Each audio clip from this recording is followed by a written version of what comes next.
स्वामी विवेकानंद ने जब ये रामकृष्ण मठ मिशन की स्थापना की, वहां पर जो भी सन्यासी संन्यास लेने के उद्देश्य से आता है, ब्रह्मचर्य आश्रम में फिर संन्यास आश्रम में, उनसे वो कर्म करवाते हैं। उन्होंने वहां विधान ही है, सबको कर्म करना पड़ता है आप जिसके, और उसके लिए उन्होंने वही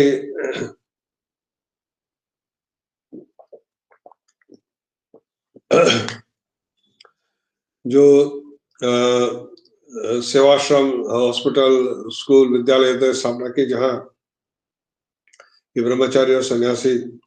इससे निष्काम कर्म का अभ्यास करते हैं, कर्म करते रहते हैं और उससे से चित्त शुद्ध होकर के, क्योंकि अगर चित्त शुद्ध नहीं हुआ है और केवल बाहर से गेरुआ पहन लिया तो वह कष्ट का ही कारण बनता है, उससे पतन होने की संभावना रहती है। इसलिए इसके माध्यम से जब वो आगे बढ़ते हैं धीरे धीरे और उनका चित्त शुद्ध होता है, तब वो पूरी तरह से स्वयं ही उस स्थिति को पहुंच जाते हैं। तो यह इस प्रकार से जो कर्म योग और संन्यास योग को जो भगवान ने बताया है, ये जो कर्म संन्यास योग इस अध्याय का नाम है, इसमें भगवान ने यही बताया है कि चित्त शुद्धि के बिना कर्म का जो बाहरी कर्म है जिसे हम समझते हैं, तो इससे पहले कर्म अकर्म और विकर्म की बात कही गई है। तो कर्म अकर्म का यहाँ पर जो कर्म योग से अभिप्राय है वही है कि कर्म जो भगवान ने कहा,